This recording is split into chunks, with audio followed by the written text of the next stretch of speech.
Salut à tous, bienvenue donc sur l'entrepreneur lifestyle, Thierry, hashtag Henri. Aujourd'hui donc on va parler de slowpreneuriat, donc un sujet donc on a traité mais pas directement. Donc là on a une experte donc du domaine donc du slowpreneuriat qui va donc nous parler donc comment elle est arrivée à entreprendre donc de façon pour ne pas travailler moins et tant qu'à faire donc travailler mieux et aussi si possible gagner plus. Ce qu'elle va nous dire dans mon épisode, donc sans faire 50 heures par semaine, même moins, entre parenthèses le moins possible, mais toujours en travaillant bien sûr, en travaillant intelligemment, et en mettant donc les bases de ce qu'on appelle l'essentialisme. Donc je te dis tout, après on va remercier le sponsor. Dropeasy, c'est l'e-commerce pour tous sans les soucis de l'e-commerce classique. Plus besoin d'avoir du stock ou de faire des colis, tu n'as qu'à choisir les produits, les mettre en valeur sur ta boutique Dropeasy et encaisser l'argent. Même si tu n'y connais rien en e-commerce ou en marketing, pas de souci, Dropeasy a été créé pour que tu puisses te lancer rapidement et facilement. Lance-toi dans le dropshipping de qualité avec Dropeasy. Ils ont des partenariats avec des fournisseurs européens et des produits de grande qualité. C'est pour cela qu'ils t'offrent une formation complète. Il te suffit de tester gratuitement pendant 14 jours aujourd'hui avec le lien suivant thierry-henry.fr/Dropeasy. thierry-henry.fr/Dropeasy. Donc de retour après avoir remercié le sponsor, donc aujourd'hui j'ai Laure Daudier donc du blog donc Maslow Boîte qui va donc nous parler donc de son parcours, de coaching, de différentes activités qu'elle a autour donc de l'entrepreneuriat et comment donc elle peut t'aider aussi donc à avoir la même vision qu'elle, donc travailler toujours mais travailler moins, entreprendre. Et entreprendre donc, de façon donc, plus rentable, sans travailler trop et avoir une vie à côté, hein, ne pas éviter le burn-out. Donc on va parler de tous ces sujets. Donc n'hésite pas à rester jusqu'à la fin et si bien sûr l'épisode t'a plu, n'hésite pas à mettre un commentaire et à partager pour que plus de personnes donc, soient au courant donc, de ce contenu et puissent entreprendre en solopreneur ou d'autres façons, mais voilà, on a différents sujets sur le podcast, donc voilà. Je te dis à tout de suite avec Laure. Salut Laure, comment tu vas? Salut Thierry, écoute, ça va très bien. Je te remercie pour l'invitation. Toi, comment Euh, tu vas? Ça va, merci. Chaque fois que j'ai un épisode, je suis très content. Donc, je vais apprendre des nouvelles choses parce que j'ai souvent entendu parler de soloprenariat, mais je ne l'ai pas traité dans mon émission. Je l'ai peut-être traité indirectement, mais le titre n'était pas soloprenariat, mais bon, Oui, quand on est en ligne, en général, on comprend un peu l'intérêt et pourquoi. tout à Euh, fait.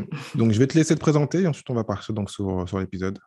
Ok, ça marche. Donc, moi, je m'appelle Laure Daudier, j'ai 36 ans et je suis la fondatrice de Maslow Boîte. Donc, c'est une structure sur laquelle j'accompagne les travailleurs indépendants à adopter le slowpreneuriat. Et comment j'en suis venue là? Moi, j'ai passé 8 ans en agence de communication en tant que salariée. Et en 2017, je suis partie de ce monde-là pour me mettre à mon compte parce que, bah, comme beaucoup, hein, j'ai été poussée beaucoup dans mes retranchements et je me suis laissée dépasser mes limites. Et j'ai été à la limite du burn-out. Donc, ça a été un déclencheur pour moi pour prendre mon envol et regagner en liberté, pouvoir travailler moins, mais surtout travailler en fonction des méthodologies qui me convenaient à moi. Donc, je me suis lancée en 2017 en accompagnement des entreprises sur la communication, notamment digitale. Et j'ai fait ça pendant 3 ans. Ouais, pendant 3 ans. Euh, en parallèle, je donne des cours, donc ça c'est toujours que je fais toujours auprès d'étudiants du supérieur sur de la communication et de la gestion de projet. Et je faisais tout ça en travaillant beaucoup moins qu'avant puisque je suis tombée enceinte quand je me suis mise à mon compte. Donc je me suis retrouvée assez vite à travailler, je dirais, à des horaires de bureau. J'ai fait le choix de ne pas retravailler le soir et les week-ends quand j'avais mon fils, même quand il dormait. Et je me suis retrouvée donc sur la première année et demie à mon compte à avoir un temps réduit. Mais donc je travaillais moins, mais je travaillais pas forcément mieux. Donc c'était un peu la panique et j'ai dû réadapter complètement ma façon de travailler pour réussir à faire de la qualité, répondre aux besoins de mes clients, tout en me préservant, parce que le but, c'était quand même ça aussi. Et c'est comme ça que je me suis dirigée, sans savoir que ça s'appelait comme ça, vers du slowpreneuriat. Ça, c'est un mot que j'ai découvert en 2020 et qui, je trouve, illustre parfaitement cette manière de travailler. Et, euh, et du coup, en 2020 aussi, je me suis rendu compte en côtoyant d'autres indépendants et d'autres créateurs d'entreprises que par contre, ma manière de travailler était pas du tout ce que je voyais autour de moi. Je voyais beaucoup de gens qui travaillaient dur pour obtenir des résultats, qui se fatiguaient beaucoup, certains qui devenaient presque leur pire patron, alors qu'ils avaient comme moi quitté le salariat pour ça. Et, euh, et j'ai même eu des moments de doute à me dire, si moi je travaillais comme ça, je travaillais maximum 35 heures par semaine, je me disais peut-être que je vais me planter, peut-être que j'ai pas compris, peut-être que si je me mets pas à travailler beaucoup plus, je vais pas continuer à réussir. Et, euh, et j'ai décidé, du coup, plutôt que de m'enfoncer dans cette pensée assez négative, de lancer ma slow boîte, donc qui était juste un compte Instagram à la base, pour parler du slowpreneuriat, pour voir s'il y avait d'autres gens comme moi qui travaillaient de cette manière-là. Et donc, oui. Et assez vite, par contre, ce que j'ai eu, c'est aussi beaucoup de gens qui avaient envie de travailler de cette manière-là. Et donc, j'ai décidé d'arrêter l'accompagnement d'entreprise sur la communication, où c'était quelque chose où je m'épanouissais moins, et de plutôt créer des accompagnements pour les indépendants comme moi qui avaient envie de travailler moins, mais mieux. Donc, voilà un petit peu pour la jeunesse. Et je fais ça toujours avec les cours que je donne à côté depuis début 2021. Bon, ben, on sent la communicante, hein, parce que t'as bien, je posais une simple question, tu as bien décrit, il y a même pas de question à reposer. Donc, merci, magnifique. Même si tu l'as décrit, je vais quand même te reposer la question pour que ce Bien soit sûr. clair. C'est quoi, si on fait une définition Wikipédia, c'est quoi un slowpreneur ou une slowpreneur? Alors, dans ma vision, parce Oui. qu'il y a aussi des petites variantes évidemment selon les personnes, un slowpreneur, c'est un indépendant, un entrepreneur qui va développer son business en, en respectant le plus possible qui il est. Donc, ça passe par respecter son propre mode de fonctionnement, donc choisir des méthodologies de travail qui lui correspondent. C'est respecter la vie qu'on a. On peut avoir une vie de famille ou sociale à laquelle on a envie de laisser de la place aussi. C'est respecter aussi, euh, je dirais, ses objectifs de vie. Moi, dans ma façon de faire du slowpreneuriat, tout part des objectifs de vie et je construis mon business autour de ça pour qu'ils viennent le servir. Donc, et puis, c'est surtout, c'est la dimension slow, c'est pas forcément travailler lentement, c'est surtout un ralentissement par rapport au rythme qu'on voit généralement dans l'entrepreneuriat. Donc, c'est accepter de développer son entreprise, pas forcément lentement, mais à un rythme, je dirais, plus organique et plus vivable, auquel on a le temps de s'adapter, de ne pas chercher à être tout le temps dans la croissance. On a aussi le droit d'avoir un business qui est stable et c'est pas grave. Enfin voilà, tu vois, c'est toute cette notion on entreprend sûrement, mais à un rythme adapté à nous et surtout en se respectant et en se préservant. Donc là, tu m'as mis plein de questions en tête que j'avais même pas notées. Je vais essayer de me faire dans l'ordre. Donc, tout de suite, j'ai pensé à un truc. Parce que l'entrepreneuriat classique qu'on entend en général traditionnel, est-ce que ce que tu dis, c'est pas antinomique avec ce qu'on dit de l'entrepreneuriat?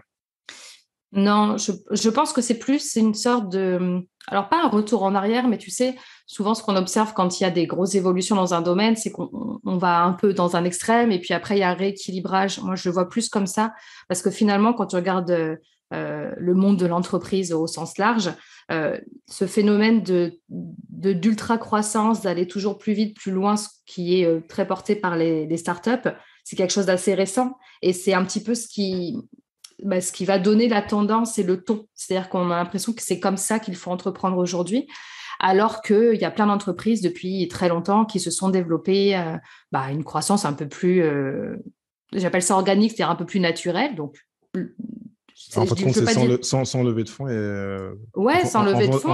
en faisant des petits pas, souvent, on dit, voilà, il faut faire un grand pas, il faut faire un truc. Exactement, C'est c'est vraiment un ça. petit pas et Mais tu développes. en réalité, je pense que la plupart des entreprises, et je ne parle pas des startups, parce que les startups, c'est qu'un seul modèle en fait, mais on a tendance à croire que toutes les entreprises et tout entrepreneur qui se lance doit aller aussi vite qu'une startup. La plupart, elles ont une croissance qui est beaucoup plus lente que les startups, et c'est pas pour ça qu'elles grandissent pas, c'est pas pour ça qu'elles sont pas pérennes.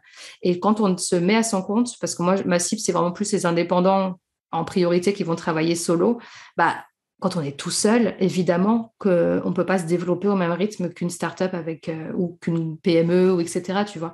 Donc, c'est plus un recadrage et se rappeler que ce n'est pas parce que le fleuron de l'entrepreneuriat et ceux dont on entend le plus parler vont très vite, très loin, très fort. Ce n'est pas pour ça qu'on ne peut pas réussir en allant à un rythme qui nous convient. D'accord. Est-ce que, en fait, tu as répondu à une question que j'allais te poser, donc à qui ça s'adresse? Donc, c'est plutôt les indépendants, les freelances et les gens qui sont plutôt une Enfin, structure TPE? ouais, moi, en tout cas, je m'adresse principalement à cela. D'accord? Maintenant, je suis convaincue que c'est quelque chose qui peut s'appliquer dans le monde du travail en général. C'est juste qu'aujourd'hui, c'est quelque chose que j'aimerais développer après, mais pas toute seule. Je n'ai pas la compétence, si tu veux, pour accompagner des managers, par exemple, sur la gestion de leur équipe en mode slow. Tu vois, c'est pas quelque chose que j'ai expérimenté, donc je vais pas me lancer là-dessus. Mais je suis persuadée qu'il y a des choses à faire. Et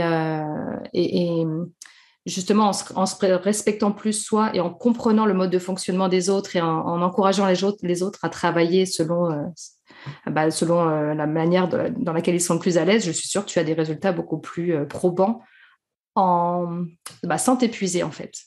Et donc, J'en ai moi souvent parlé en fin de compte, sur le podcast, parce que tu vois bien que si je m'appelle, enfin le nom du podcast, c'est Entrepreneur tout à Lifestyle, c'est fait. qu'il y a une raison. Et j'ai souvent des exemples plus anglo-saxons, mais on en a aussi en France, hein, parce que toi, tu as un exemple. Il y en a plein d'autres, mais et en plus, podcasteurs qui sont James Ramco et John Louis Dumas, qui lui, je crois, dernièrement, j'écoutais, parce que j'écoute souvent son podcast, il disait, ouais, il travaille 6 jours par mois et tout le reste du temps, bah, il investit, Ouais. il s'occupe de sa famille, enfin, il fait plein d'autres trucs. Mm. Et, mais il travaille pendant 6 jours comme un dingue, mais vraiment, il fait peut-être Ouais.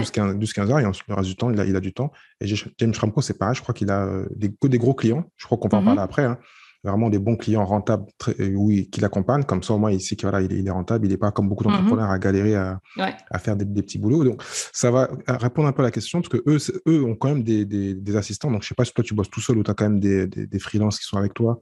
J'en ai une maintenant que je commence, mais qui va faire, en l'occurrence, des missions de rédaction web D'accord? et qui va aussi me prêter son cerveau pour de la stratégie. Mais c'est tout. Pour le moment, D'accord, tout le donc c'est reste, je fais tout indépendant, mais on seul. peut quand même avoir une petite équipe de Tout à freelance, fait. voilà. Donc Ouais, ça bien reste, sûr. voilà, tu t'entends Oui, tout bien. à fait. Et une question, parce que quand tu l'as dit indirectement, mais tu n'as pas parlé de chiffres, et souvent peut-être pour commencer, Hmm.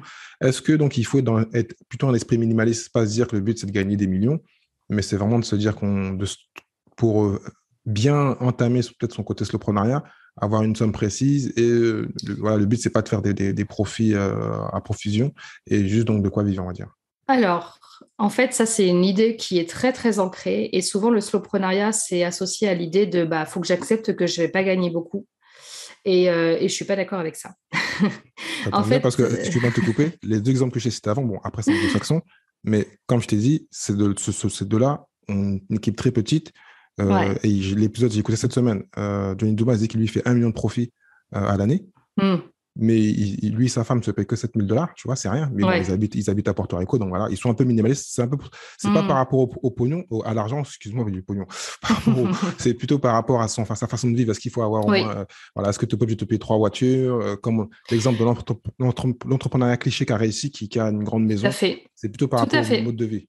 Et en fait, exactement. C'est-à-dire qu'il y a deux choses. Déjà, je pense que nos objectifs de chiffre d'affaires, on devrait justement se les fixer, non pas par rapport à l'image qu'on a envie de renvoyer, genre, je sais pas, moi je fais 10 cas par mois, 100 cas à l'année ou plus, mais vraiment par rapport à qu'est-ce qu'on a envie de vivre. Notre quotidien, on a envie qu'il ressemble à quoi? On a envie de vivre où? Dans quel type de logement? On a envie de faire quoi comme activité? Avec qui? Et tout ça, ça coûte combien? Et ça, selon les gens, c'est hyper différent. Il y a des gens, du coup, bah ça va leur coûter, ils vont avoir besoin de 1500, 2000 euros par mois parce qu'ils veulent vivre à la campagne, que leur loisir principal, c'est aller se balader en forêt, que ça coûte rien. Et puis, tu peux avoir des gens qui veulent pouvoir voyager toute l'année dans des équipements de luxe. En fait, chacun a les objectifs de vie qu'il veut. Mais je trouve ça plus pertinent de se dire mon objectif de chiffre d'affaires, je vais le définir en fonction de ce que j'ai envie de vivre, plutôt que je veux être cet entrepreneur qui fait tant par mois, tu vois, où c'est qu'une question d'image et d'ego. Et donc, ça, c'est très variable selon les gens, et c'est tout à fait valable de vouloir avoir des revenus tout à fait, je vais dire modestes, mais en tout cas qui correspondent à nos besoins, que de vouloir gagner beaucoup. C'est un paramètre. Et en fonction de ces paramètres-là, euh, le slowpreneuriat, ça va être de se dire, OK, si je veux pas m'épuiser à la tâche, alors c'est pas forcément travailler que 6 jours par mois, hein. Moi, j'ai des gens que j'accompagne, ils travaillent 40 heures par semaine et ça leur va très bien. Mais en gros, j'ai mon objectif de chiffre d'affaires, mon objectif de vie et le troisième paramètre, c'est qu'est-ce que je vais développer comme business, comment je vais travailler, sur quel business model, avec quel type de client, etc., pour me permettre d'atteindre tout ça en me préservant. Et c'est ça, en fait, le but. C'est Donc le but, c'est un peu ce que tu disais tout à l'heure, indirectement, c'est donc, enfin, tu le disais, c'est d'être aligné avec ce que l'on veut. Donc, il faut quand même Oui, se connaître soi, donc avoir un tout à bon fait. pourquoi et se poser la question. Et Exactement. si tant qu'à faire, on n'arrive pas, bon, on va se faire aider, on te contacte par rapport à ça, parce qu'il Tout à faut fait. savoir faire un plan. Et aussi, donc, je dirais aussi, donc, par rapport aussi peut-être à son objectif de famille, parce que toi, Ouais, on en a parlé off, parce qu'on a tout des à enfants. fait. Ouais. Et moi, réellement, tout ce qui est entrepreneuriat, il n'y a pas que ça, mais une bonne partie, c'est pour avoir du temps libre, pour avoir la famille et les enfants. Donc, est-ce que même Mm. si on n'a pas d'enfants, on peut déjà se Bah oui. préparer à ça? Parce que moi, réellement, avant même d'avoir des enfants, je me suis dit que voilà, le seul moyen, c'est d'être Bah oui, indépendant oui, oui. et d'investir et de pouvoir être libre financièrement. Bah oui, oui. Parce que Ouais, c'est non, une on a le décision qui droit. souvent est prise autour de gens qui viennent te consulter. Oui. Ben, en fait, alors moi, j'ai beaucoup de parents dans les gens avec qui je travaille et j'en ai aussi qui ne sont pas parents. En fait, je trouve que quand on a des enfants, c'est presque plus facile parce qu'en fait, on a cette contrainte, entre guillemets, extérieure qui vient nous réduire nos horaires de travail. C'est juste que du coup, on peut se retrouver, bah, comme moi au début, tu vois, un peu panique, quoi. Genre, bah, tiens, j'ai moins de temps et il faut vite que je m'adapte. Alors que quand on n'a pas encore d'enfants, bah, d'un côté, on a plus le temps de mettre en place les choses et en même temps, on a moins, tu vois, ça demande, je dirais, un peu plus de force mentale, quoi. C'est-à-dire qu'on ne va pas avoir une contrainte qui vient nous limiter notre temps, donc bah, faut le faire en toute autonomie.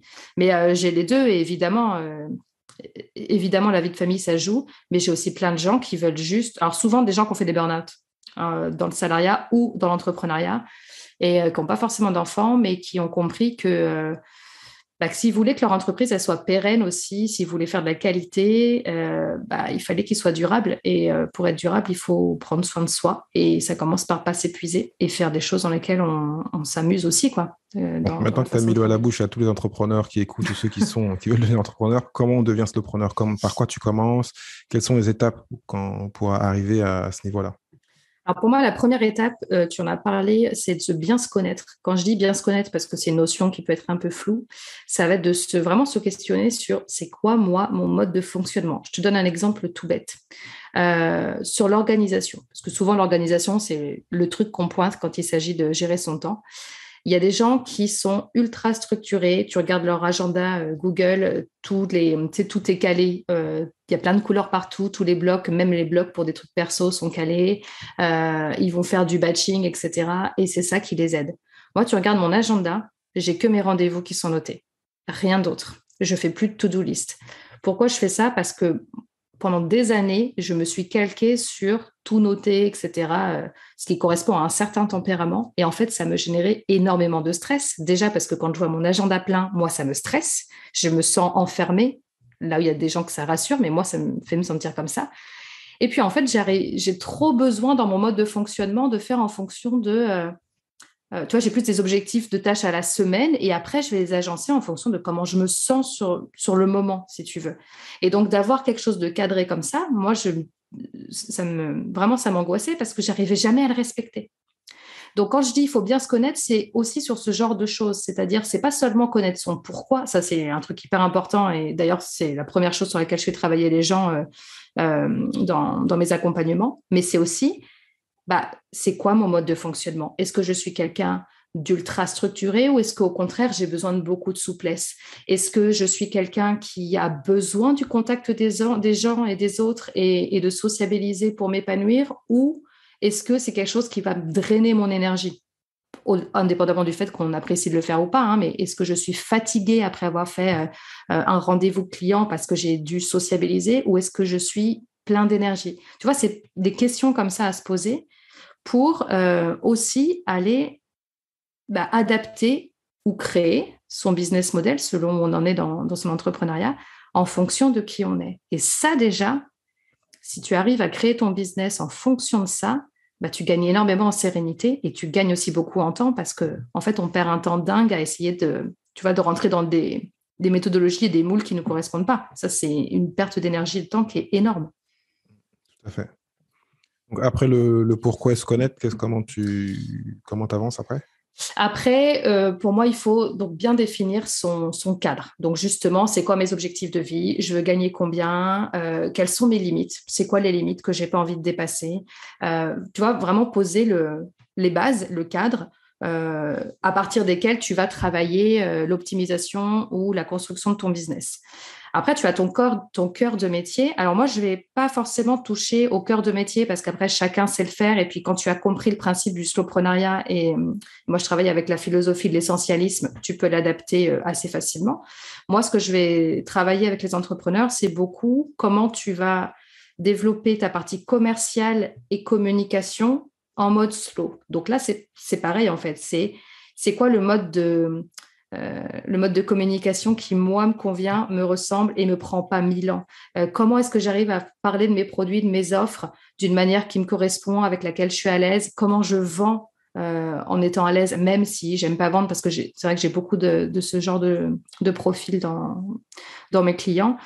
Et comment je fais pour que ces casquettes de l'entrepreneur qui ne sont pas mon cœur de métier, mais qui sont en fait les indispensables quand tu veux développer ton business, comment je fais en sorte qu'il soit le plus efficace possible en me prenant le moins de temps possible et en m'amusant au passage. Et après, je leur apprends beaucoup donc la philosophie de l'essentialisme. Et puis après, il y a une partie organisation, mais je parle toujours d'organisation en fin d'accompagnement parce qu'une fois que tu as fait le tri dans tout le reste, tu te rends compte que l'organisation, ce n'est pas vraiment un problème en fait. Développe un peu juste la philosophie de l'essentialisme. Même si ça L'essentialisme, paraît logique ouais. quand on le dit, mais... En fait, l'essentialisme appliqué à l'entrepreneuriat, c'est tout simplement s'assurer que, en fait, de faire l'essentiel pour avoir du résultat et de la qualité. Et donc, s'assurer que toutes les tâches que tu vas faire, au moins, servent tes objectifs.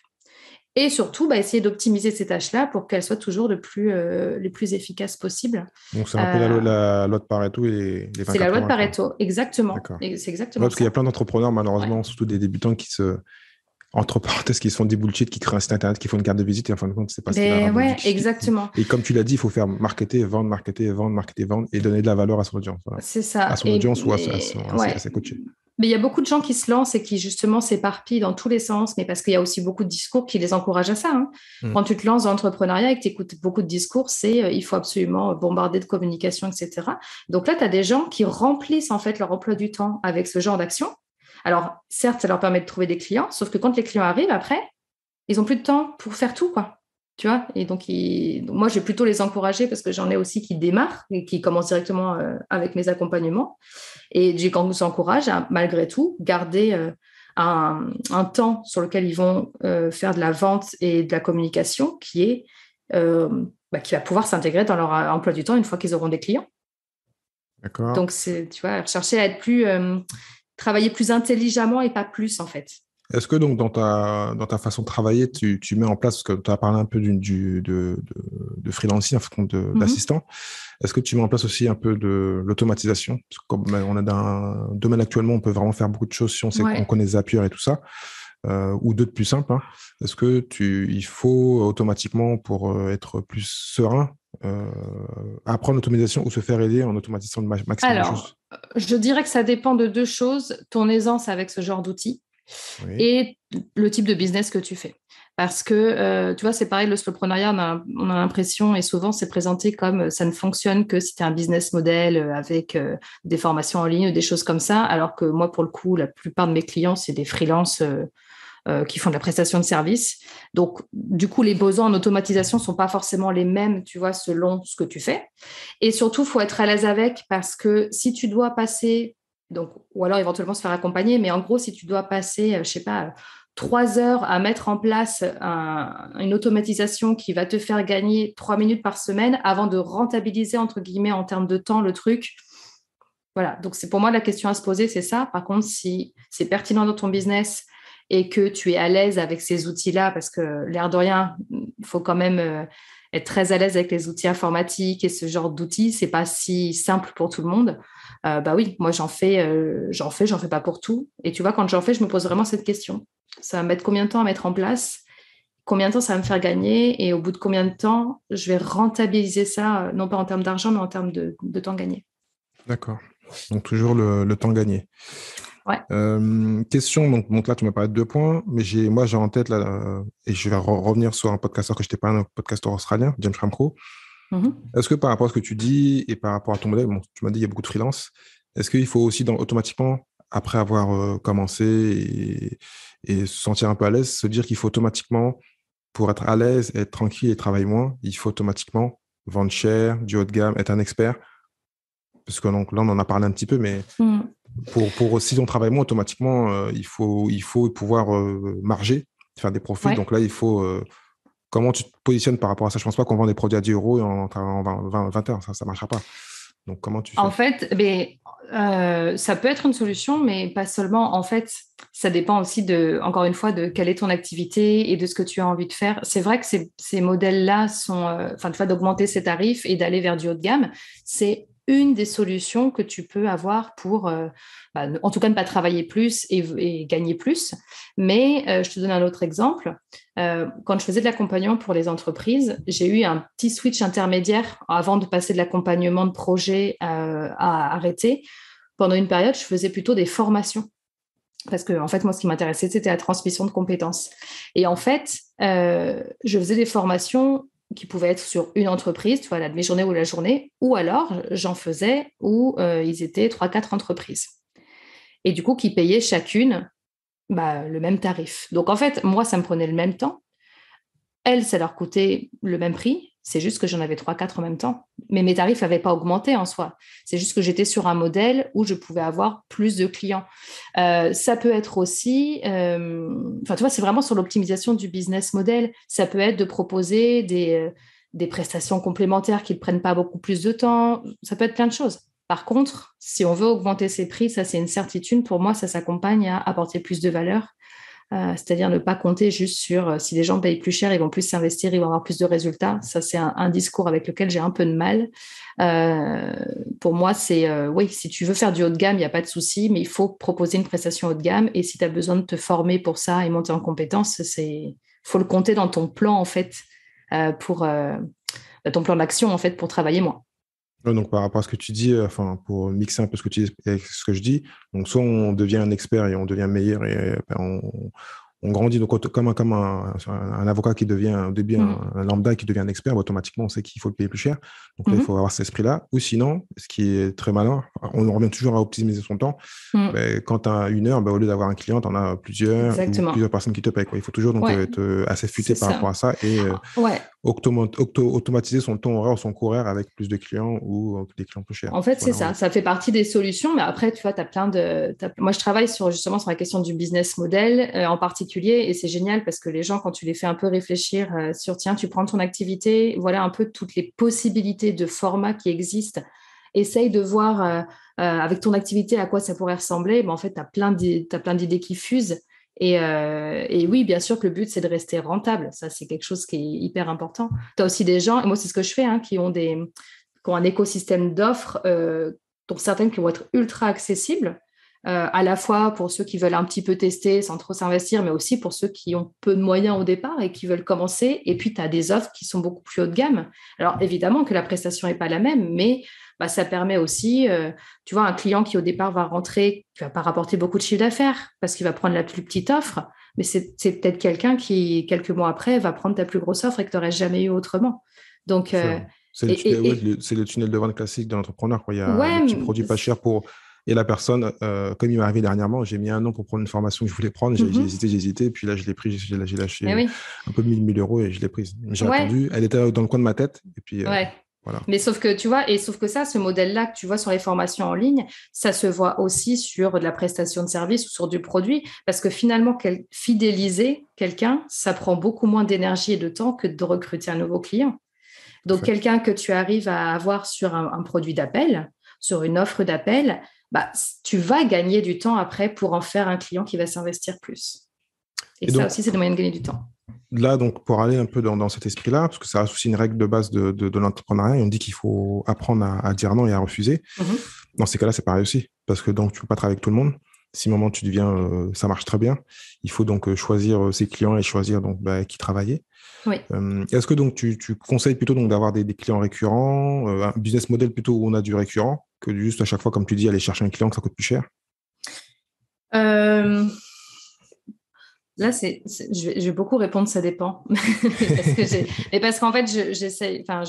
Oui, je te pose des questions un peu génériques. C'est vrai que non, mais c'est pas grave. Non, mais c'est que les gens ne s'inquiètent pas si je réponds beaucoup, ça dépend. C'est parce que réellement, c'est ce que je pense. Ça dépend de ce qu'on veut, en fait. Il tu vas avoir des entrepreneurs qui vont aimer la variété et qui vont aimer cette rencontre avec un nouveau client. Et peut-être que même leur business model et leur activité va être sur, tu vois, faire grandir les gens en compétences ou des choses comme ça. Donc, tu es obligé de renouveler. Et puis, il va y en avoir où au contraire, ils vont vouloir travailler sur des projets de long terme. Donc, je crois que ça part d'abord de là. Et c'est la priorité pour moi. Qu'est-ce qu'on a envie, avec qui on a envie de travailler, quel type de client, à quel niveau de maturité par rapport à notre domaine. Et puis, une fois que tu as posé ça, si tu as l'opportunité d'optimiser ton temps sur de la fidélisation, très bien. Si toi, ce qui te fait kiffer, c'est d'aller chercher des gens qui vont toujours être des nouvelles personnes, très bien, et tu vas optimiser, tu vas gagner du temps sur d'autres choses. Tu vois, c'est... Bon, on en revient à ce que tu disais au Ouais, début, ça va dépendre à son niveau de stress, parce que certains vont dire non, exactement. chercher des clients, ça stresse, et donc Exactement. mais certains vont s'ennuyer à avoir les mêmes clients, donc ouais, Ouais, c'est comme tu as dit. exactement. Tu vois, il y en a, ils vont adorer aller faire découvrir ce qu'ils font, recruter des nouveaux clients, et puis il y en a d'autres, pas du tout, et qui vont préférer, entre guillemets, le confort de la fidélisation. Et les deux sont OK, mais faut être aligné avec qui on est. Il faut oser se dire, moi, par exemple, travailler toujours avec les mêmes personnes, ça m'ennuie. Ou moi, aller rechercher des nouveaux clients tout le temps, ça me fait stresser. Et ça part de là. Est-ce que tu en as avec même si ton expérience n'est pas de 10 ans, mais t'en as qui ont commencé par le soloprenariat et qui sont restés un peu dans le soloprenariat, mais qui ont développé, donc sont partis d'indépendant à une TPE, ils sont grandis vers la PME et ont évolué. T'en as autour de toi? Alors, je pense que tu peux être slowpreneur même si tu as ton entreprise qui grandit. Parce que c'est plus une philosophie de travail et du coup, alors je pense que ça peut exister. Ce que je vois beaucoup, moi, c'est des gens qui évoluent et qui progressent dans cette philosophie et cette méthodologie du slowpreneuriat et qui de temps en temps, parce que c'est des périodes plus chargées que d'autres, etc., en font des petits retours en arrière, tu vois. La différence, c'est qu'ils se rendent compte que, oula, attention, je suis en train de revenir un peu dans mes vieux travers. Ils s'expriment dessus et du coup, après, voilà, c'est ponctuel et puis après, ils repartent, entre guillemets, dans le droit chemin. Euh, mais après, si jamais c'est profondément ancré en toi et si tu as goûté, je dirais, à cette possibilité de je peux développer mon business tout en gardant du temps, en fait, tu vas continuer à développer ton business avec ces conditions-là. Tu vois ce que je veux dire? C'est-à-dire que c'est une question de je choisis mes problèmes. Qu'est-ce que je suis prêt à laisser de côté ou pas? Et en général, quand on a goûté au slowpreneuriat, c'est un peu difficile de revenir en... Mais je vois un peu ce type de structure. En général, c'est des gérants, des dirigeants qui savent déléguer déjà. Donc, ils savent Oui, que exactement. ils entreprennent souvent aussi en équipe, avec une équipe Oui, qui va. Ils donnent aussi des parts à leur employé. Il y a même complètement. moi, je crois que c'est j'ai oublié le terme, je crois que c'est pas l'entreprise libre, mais qui ont des employés qui travaillent que 4 jours par semaine. Enfin voilà, c'est un ensemble de choses Ouais, qui font qu'on n'est plus dans le monde exactement. classique et C'est ça. qu'on arrive à gagner de l'argent et à faire Je... un business. En fait, honnêtement, alors moi, ça c'est plus un avis qu'un constat, mais j'ai du mal à comprendre pourquoi, si tu arrives à trouver une façon de l'entreprendre, de diriger ta boîte qui fait qu'elle est rentable, que toi, tu as plus de temps, que tu t'épanouis, etc., pourquoi est-ce que tu reviendrais sur un modèle qui t'offre aussi des résultats, mais dans lequel tu te retrouves moins et tu te fatigues plus? Tu vois ce que je veux dire? C'est que Oui, non, mais après, c'est juste une personne qui, comme tu dis, qui est revenue en ouais. arrière, qui s'est fait perdre et Par qui s'est fait contre, ouais. influencer par, En par fait, un, c'est un ça. marché ou par des concurrents qui lui mettent la C'est pression. exactement. Souvent, c'est souvent par peur ou par pression financière que des fois, ah là là, il y a un petit coup de stress et donc on revient vers des choses qu'on a plus pratiquées, qu'on connaît mieux. Mais par contre, moi, ce que je constate sur les gens que j'accompagne, c'est qu'ils s'en rendent compte. C'est genre, ah non, mais là, ça fait 2 semaines où je me rends compte que je repars dans mes vieux travers. Donc, allez, je me repose, je me calme et puis après, ça fait partie des choses qu'on travaille ensemble, mais au moins, ils en ont conscience. Et là, pour moi, c'est ça une vraie évolution parce que c'est pareil. C'est pas un enjeu en soi de devenir solopreneur du jour au lendemain. C'est un chemin qui est progressif et c'est OK d'avoir des petites, comme un enfant, tu vois, des petites régressions et puis on avance petit à petit et l'important, c'est de continuer à avancer au global. Ok. Bon, ben, je pense que je t'ai posé toutes les questions. Sinon, je renverrai donc mon audience donc vers ton site internet. Mhm. Je vais te poser donc les 5 questions que je pose à tous mes entrepreneurs. Donc, quel est le business dont tu rêves à part celui que tu fais actuellement?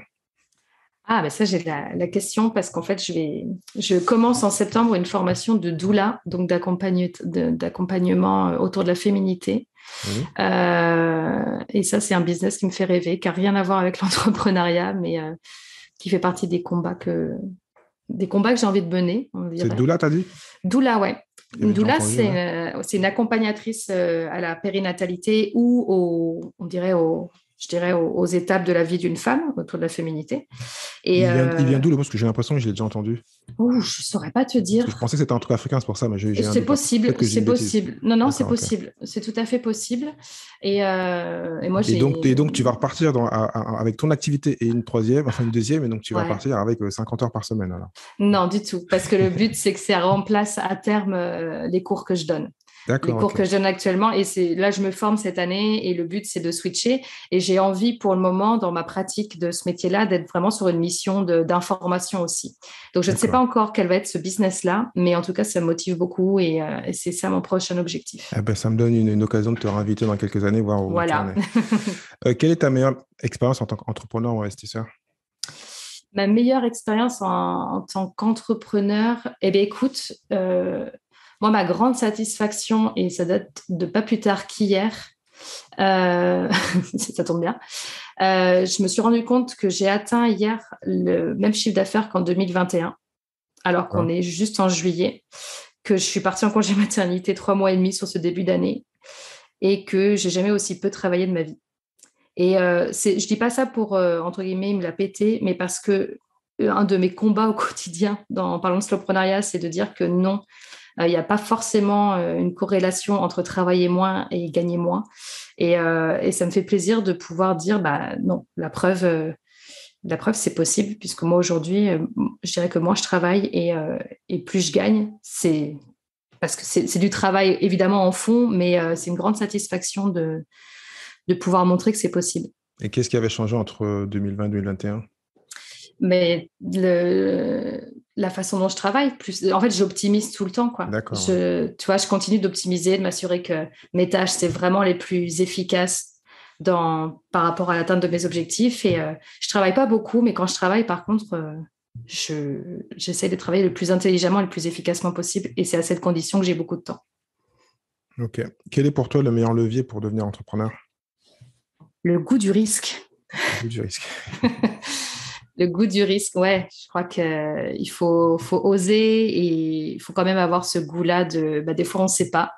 Des fois, on a les miquettes, on serre les fesses. Mais ouais, pour moi, s'il y a alors après, à différents niveaux, hein, il y en a qui ont un très gros goût du risque, mais je crois que ça se travaille aussi. On peut prendre des petits risques et puis voir qu'on n'en meurt pas et puis petit à petit, on progresse. Bah, surtout en plus par rapport à le sujet, donc le Ouais, slowpreneuriat te permet donc d'aller à petits pas et d'apprendre ouais, tranquillement, mais c'est moi, ça. d'avancer. Ne pas faire. Si on a du mal à prendre du risque, d'aller tranquillement. Tout à fait, et c'est ça. Et c'est normal, il y en a qui osent pas trop au début, mais quand on est à son compte, on doit se débrouiller pour gagner sa vie, pour développer son business. De toute façon, c'est un risque en soi. Et donc, je crois que c'est vraiment une compétence ou une appétence à développer et qui peut se développer petit à petit. Ok. Quel est le livre que tu conseillerais à tout entrepreneur et pourquoi?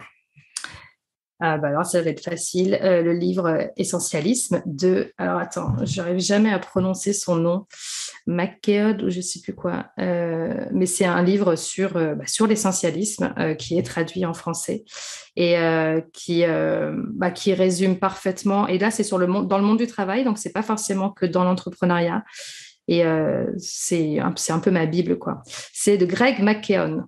Greg McKeown. Ok. Ouais, essentialisme. Et c'est vraiment génial. Et enfin, voilà. À lire absolument. Pour moi, c'est vraiment l'essentiel business que je conseille. Je mettrai les liens. Donc là, ma dernière question. Quelle est la compétence que tu rêves d'avoir? La compétence, genre si j'avais une baguette magique ou une compétence Ouais, que je ouais, veux ouais, tu peux vraiment rêver. Il y en a développer. qui rêvent bien, donc on verra si tu tombes dans ceux qui font plaisir. Euh, je crois que j'aimerais vraiment être une petite souris pour rentrer comment dire, pour voir un peu les dessous des business des autres. Parce que je trouve que ce qui est un peu difficile des fois de déceler, c'est quelle est la part de vérité entre ce que les gens montrent, notamment sur les réseaux sociaux, et la réalité. Et j'aimerais bien pouvoir observer ça discrètement pour en retirer des leçons aussi. Ouais, c'est bien, t'es original, parce que j'ai eu plein de trucs, mais ça, je l'avais jamais eu. Donc, parfait. Voir les dessous. Bon, ben, c'est noté alors. Laure, grand merci. Bah, merci beaucoup à toi, Thierry, pour l'invitation. Et donc, je te dis à très bientôt pour qu'on parle donc, du doula. Super, merci beaucoup. À bientôt. À plus, ciao. Ciao. Merci à toi d'avoir écouté cet épisode de l'entrepreneur lifestyle jusqu'à la fin. Si tu as aimé et que tu penses que cela peut aider ou intéresser quelqu'un que tu connais, donc partage cet épisode, like-le, commente-le et bien sûr mets note numéro 5 s'il te plaît. Donc cela va m'aider à continuer à pouvoir monter dans les classements de toutes les bonnes plateformes de podcast, iTunes, Spotify, enfin tu les connais. Si tu souhaites donc recevoir les épisodes directement dans ta boîte email, envoie-moi un email à contact@thierry-lucis.fr contact@thierry-lucis.fr. Je te dis au prochain épisode. Ciao, ciao.